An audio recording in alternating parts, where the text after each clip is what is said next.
Thanks to Blizzard for sponsoring this video. What up, tubers? Kenji back for some very exciting news. Diablo 2 Resurrected is releasing new content, Reign of the Warlock. This is going to be a huge nostalgic throwback after 30 years of Diablo, and I couldn't be more excited.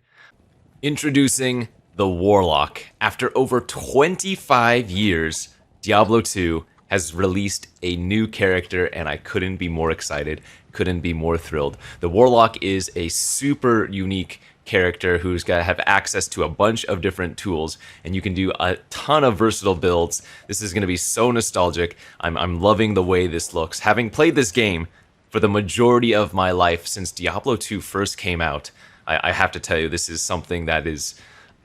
I'm a child on Christmas Day for sure. So I already have a Warlock here. I've been playing it. I'm level 69 already. Nice. And there are 3 main trees for the Warlock. Just as with any character, you're going to have 3 trees that you can build down, or you can mix and match. You're not locked into one. As you can see, I have Summon Demon, I have Summon Eldritch, and I have Summon Chaos. So my main build is the Chaos tree for the Warlock. This is the Firecaster of sorts, and I'll give you a little bit of gameplay here. Right now I'm at the end of the very first act. There are currently 5 acts to the game, and we'll see how the caster goes here. You'll also notice that I have a few friends. I have this demon that I've bound. I have my mercenary. So the Warlock is pretty neat in that regard. But as you can see, as we make our way through the catacombs, we'll be looking for Andariel. And you can get a sense of how the Chaos side of things plays out. Chaos is huge AoE fire damage, taking down your foes in easy fashion. And it's really just, I don't know. It's so cool. I'm kind of reeling at the fact that we get new Diablo content after so long. And remember, it's not just this. We get access to a bunch of new endgame content, a bunch of new uniques and rune words. It's actually wild how much they've added to a game that has been beloved for so long. So the Warlock, he doesn't actually hold his weapon. If you look at it, he kind of levitates it in a caster fashion, which is kind of neat. And in doing so, you're actually able to hold items you wouldn't otherwise. Alright, let's take care of these. And as you can see, we're kind of just demolishing everything here. And let's just defeat the first boss, Andariel. Alright, nice. So you can kind of get a sense of the AoE damage that the Chaos side of things is meant to be. Now, you might have noticed here, there was an item that dropped. That's not showing up. Another thing, and that's more quality of life improvement, is the loot filter of things. That's right. So, in the past, and I don't have it set on very high right now, you would see a bunch of items. Maybe, you know, you don't want to see items that are not particularly good, right? But now, with the loot filter, you can decide to hide anything that wouldn't be good. If you want to hide ammo, if you want to hide, say, arrows from showing up on the ground because, well, they're useless, right, for you, then you can do that now. This is a huge quality of life improvement that people have been asking for a long time, and it's another huge upgrade for Diablo 2 Reign of the Warlock. Furthermore, if you look at this, there is another thing that they've added called the Chronicle. Now, old school players like me, there's something called the Grail, and that's where we try to find every single item in the game, which is a difficult task because some items are very rare and very unique, and we would have to, you know, mark it down ourselves when we would find particular items. Now, with the Chronicle, it keeps it all up in this slot for you to figure out. So, for example, I've already found the Boneslayer Blade. It even tells you the date and time that you did so and where it was dropped. But as you can see, there are so many items that I still haven't found in this game. So that's just another really sweet thing that they've added for us here.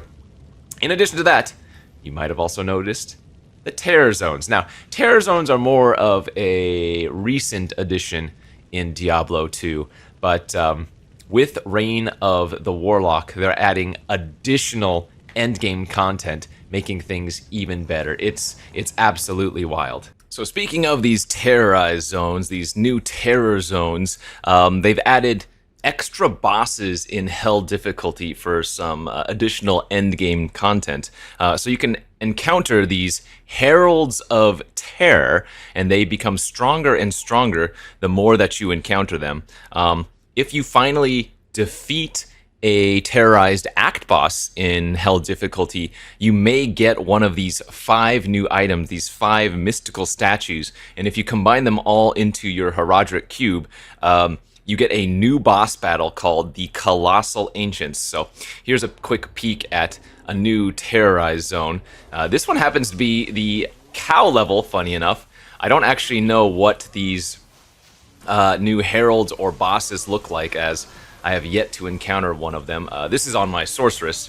My warlock doesn't currently have access to this content, as I haven't gotten that far with him yet.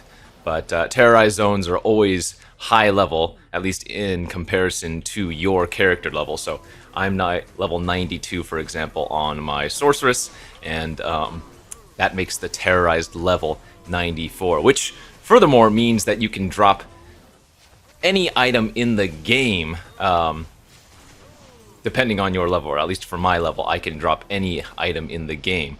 So it's another cool new aspect to it, but it would be cool if we ran into one of these terror bosses, or heralds, as they're called, while doing the cows here. But this is just a little bit of a look at to what it's like in these new terror zones. But hey, any new endgame content is great, because having played this game, you know, for 25 plus years of my life, and not being tired of it yet, extra content is just good content, no matter how you cut it for me. All right, let's go find the Cow King real quick. Oh, I was gonna say that would be pretty funny if we found one of the high runes, as they're called, in this little video segment here. All right, here's the Cow King section. That'd be kind of delicious if we did get something cool. The Cow King didn't drop anything good. Looks like we might not run into any one of these so-called heralds. I don't know how rare they are, but the fact that they exist just means that that's going to be something to strive for as the game goes on, and once I get my warlock to the position. I assume they look different than the cows. It's probably just some like unique mini boss or something, but for now, that's not going to be the case. Anyways, that was a look at some of the new terror zones in this game for Reign of the Warlock. If we continue down the skill trees that the Warlock has access to, the next one after Chaos is Eldritch. And this is kind of more of your melee build character, where you're using your weapon instead of spells to defeat your enemies. Now, I'm not particularly into the Eldritch skill of things, but it's another unique way to build your character, right? You can be a caster, you can be a melee character with a weapon. For example, I have this move here, which throws my weapon at an area and teleports me there to fight my enemies. So, another really cool one, but again, not one that I'm currently down. And one that's the next one after Eldritch, the third and final skill tree for the Warlock, is going to be Demon. And this is your summoner strategy of things. If you notice here, I actually have I've binded one of the mini bosses in this game to myself because he's a demon. This is the Smith, one of the mini bosses in Act 1 here, and you can use them to your bidding. They can do your bidding. Not only that, after you've bound them, you can consume them. You can use them in other ways to either buff you up, or you can buff them up.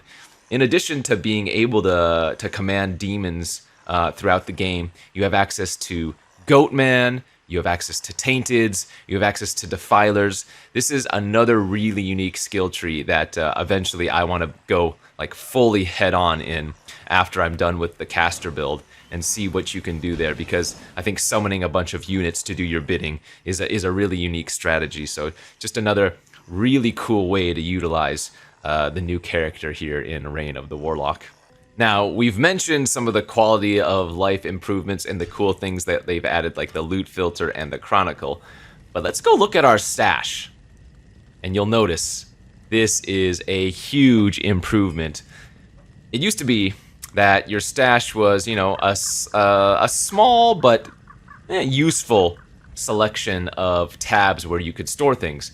Now you have access to a bunch more pages where you can have a ton of items, so you don't have to continuously make new characters to hold your items. There's now a section just for gems, and you'll note that they are stackable. Yes, no longer do I have to reserve 15 slots, for example, for 15 flawless amethyst.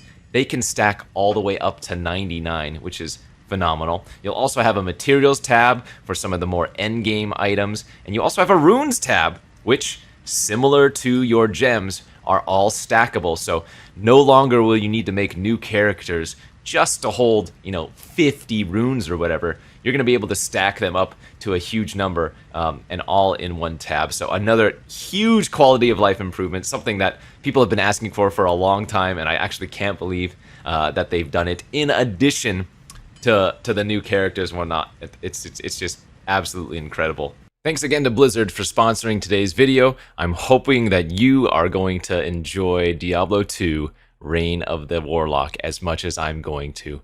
I'll see you there.